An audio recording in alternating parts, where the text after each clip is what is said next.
আমরা এমন কিছু মানুষদেরকে দেখতে পাই যারা বিভিন্ন কায়দায় হোক ড্যান্সের নাম করে, মডেলিং এর নাম করে, অথবা শুধু একটি সিম্পল পিকচার তোলার ক্ষেত্রেও নিজেকে অতিরিক্ত সেক্সুয়ালাইজ করে সেক্স সিম্বল হিসেবে উপস্থাপন করছে। একজন নর্মাল সোশ্যাল মিডিয়া ইউজারের জন্য এসব থেকে বেঁচে থাকা কতটা কষ্টকর তা আমি মনে করি যে কেউ ধারণা করতে পারে। আমার নিজেরও পার্সোনালি ইনস্টাগ্রামে অ্যাকাউন্ট থাকলেও আমি সেখানে ঢুকি না, আর এর অন্যতম কারণ হচ্ছে নুডিটি। আমরা যেমনটা জানি যে একটা সময় বিশেষ করে মেয়েরা নিজেদেরকে পর্দার আড়ালে রাখতে পছন্দ করত। আজকের জেনারেশন জেড এর এমন কি হয়ে গেল যে বিষয়টি তাদের কাছে খুবই স্বাভাবিক। তাদের প্যারেন্টসরাও হয়তো এতটাই ব্রেন ওয়াশড যে নিজেদের বাচ্চাদেরকে এসব থেকে বিরত রাখছে না। কোনো একটা কারণ হয়তো অবশ্যই এর পেছনে আছে যে আমরা খুঁজে দেখিনি, না হলে হঠাৎ করেই তো এত বড় পরিবর্তন আসা সম্ভব ছিল না। এটা কখন থেকে শুরু হলো যে মেয়েরা নিজেদেরকে সেক্স সিম্বল হিসেবে উপস্থাপন করতে শুরু করলো এবং ছেলেরাও এটিকে উপভোগ করা থেকে শুরু করে এতটা প্রায়োরিটি দিতে শুরু করলো। আমাদের এই সময়ের মানুষেরা কেন সেক্স বিষয়টিকে নিয়ে এতটা হাইপার?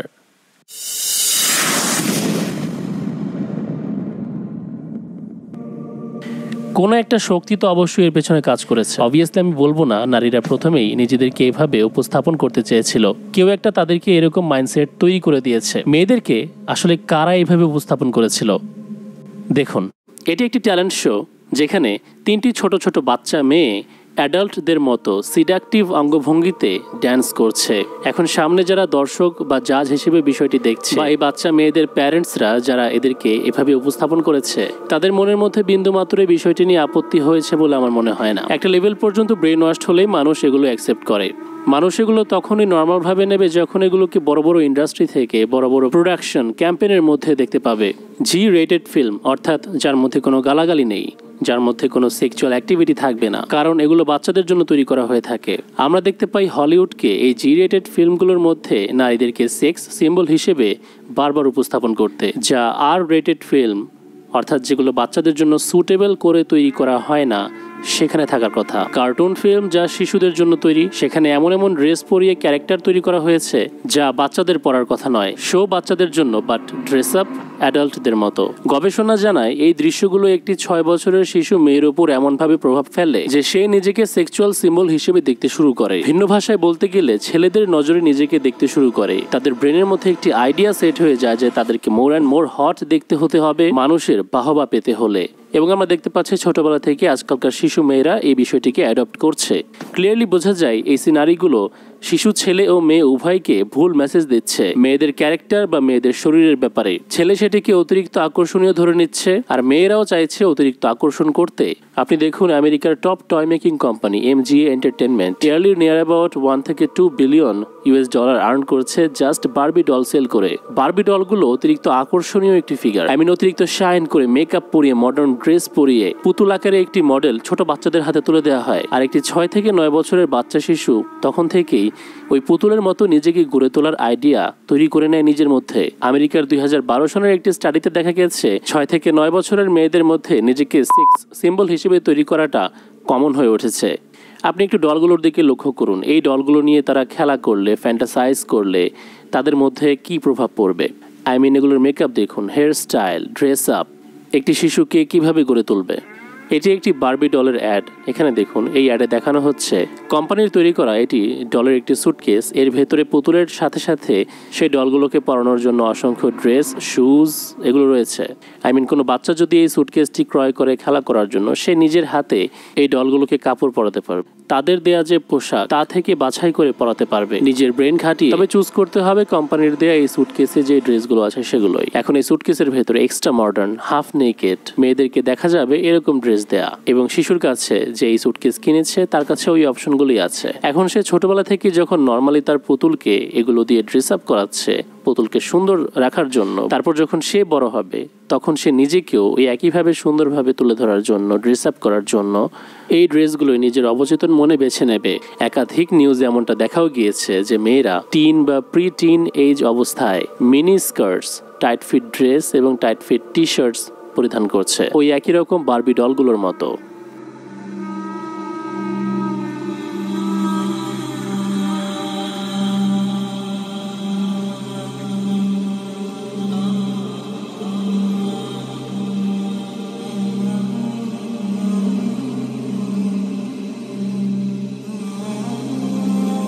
জাস্ট চিন্তা করুন, ফাইল টাইপের মানুষ যারা আছে, যাদেরকে আমরা শিশুকামী বলি, তারা নিজেদের ইমাজিনেশন ব্যবহার করে একটি মডেল তৈরি করছে। একটি বাচ্চাকে ওরা কিভাবে দেখতে চায় সেই অনুযায়ী মডেল তৈরি করছে এবং পুতুল তৈরি করছে, এবং সেই আইডিয়া সত্যি সত্যি কাজে আসছে যখন বাচ্চা মেয়েরা সেভাবেই ড্রেস আপ করছে, নিজেদেরকে সেক্সুয়ালি আইডিয়ালাইজ করছে। এটি কতটা সাফল্যের বিষয় শিশুকামীদের জন্য। সমাজে আরো অসংখ্য পুরুষ রয়েছে, ওরাও মেয়েদেরকে এইভাবেই দেখতে পাচ্ছে। ওদের মস্তিষ্কে তখন এই বাচ্চাগুলোকে নিয়ে কি চিন্তা কাজ করবে? আমরা কোয়েশ্চেন করি যে আমাদের সমাজে শিশু ধর্ষণ কেন হয়।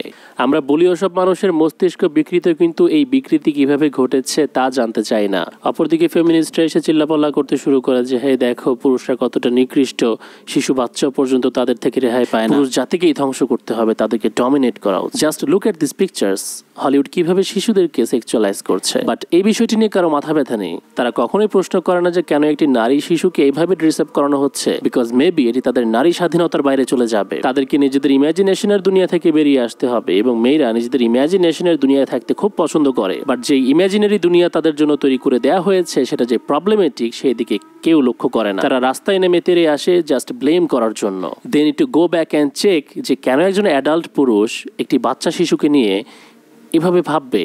যদি মেনেও নেই এর পেছনে অসংখ্য রিজন থাকতে পারে, কিন্তু এটা কি ওয়ান অফ দেম বা one of the major reasons হতে পারে না? টেলিভিশনের এই ব্রেন ওয়াশিং কালচার এর পেছনে কি দায়ী হতে পারে না? আপনি ভেবে দেখুন, আমেরিকার একজন অ্যাভারেজ বাচ্চা 5 থেকে 7 ঘন্টা টানা টেলিভিশনের সামনে বসে থাকে। প্রতি বছর 1820 থেকে 2548 ঘন্টা। টিনেজার যারা রয়েছে তারা আরও বেশি, 11 ঘন্টা পার ডে টেলিভিশনের সামনে লাগাতার তাদের ইমাজিনেশনের দুনিয়ায় হারিয়ে থাকে। এরপর যখন সে বাস্তব দুনিয়ায় ফিরে আসে তখন তার ব্রেন কিভাবে কাজ করা উচিত, সে কিভাবে দুনিয়াটাকে দেখবে, সে নারী পুরুষের এই লিঙ্গের বিষয়টিকে কিভাবে দেখবে, একটি সাধারণ নারীকে কি সাধারণভাবে দেখতে পারবে নাকি সেক্স অবজেক্ট হিসেবে দেখবে, নিজের চাহিদাকে অতিরঞ্জিত করে ইমাজিনারি বিষয় ভেবে স্টিমুলেট করবে নিজেকে। আপনি লক্ষ্য করে দেখবেন এই মিডিয়া কোম্পানিগুলো সব কয়টি একটি অপরের সাথে somehow or some way connected. Disney, CBS, NBC, এদের পেছনের কলকাঠি একজনই নারী এবং সে শয়তানের পথ অনুসরণকারী।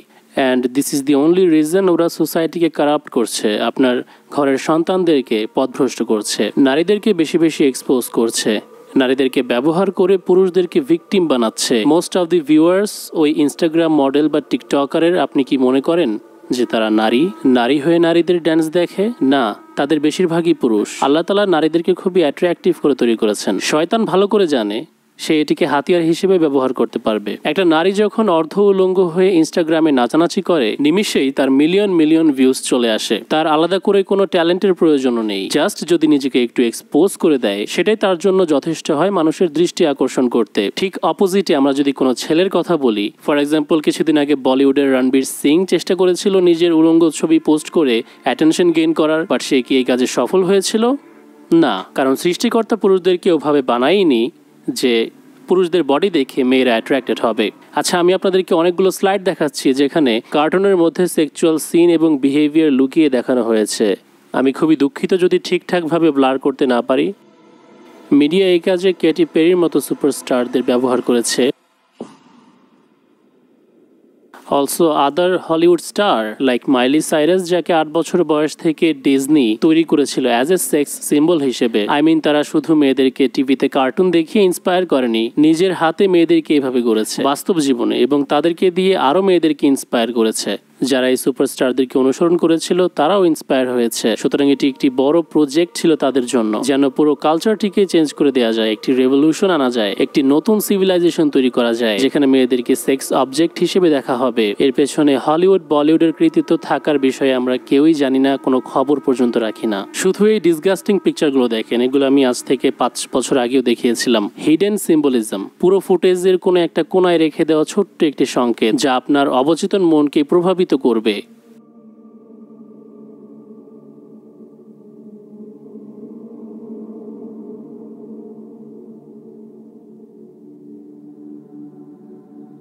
কিন্তু আপনি প্রশ্ন করবেন আমাদের জেনারেশন এতটা সিক কিভাবে? ইনস্টাগ্রাম মডেলরা কিভাবে রোবোটিক ভাবে যা ইচ্ছা তাই করে বেড়াচ্ছে? তাদের কি বিন্দুমাত্র বিবেকে বাঁচছে না? আপনার সকল প্রশ্নের জবাব হলো এটাই যে তাদের সাবকনশিয়াস ব্রেনকে প্রভাবিত করা হয়েছিল, তাই তারা এটি রাইট নাকি রং তা বুঝতেই পারছে না। আপনার বাচ্চাকে আপনি কি দেখতে দিচ্ছেন? আজকাল তো জন্মের পর থেকেই বাচ্চারা হাতে মোবাইল পায়। সো বি কেয়ারফুল, আপনার ঘরে আপনি কি তৈরি করছেন, কেমন মানুষ তৈরি করছেন, এটা টোটালি আপনার উপর ডিপেন্ড করবে। আপনি তাকে কিভাবে বড় করছেন তার উপর ডিপেন্ড করবে। হাইপার সেক্সুয়ালাইজড কার্টুনস বা যে কোনো ভিজুয়াল দেখে যদি একটা ছেলে বাচ্চা বড় হয়, তার মধ্যে শিশুকামিতার সাইকোলজি তৈরি হতেই পারে। So be careful. আজকের মতো এখানেই শেষ করছি।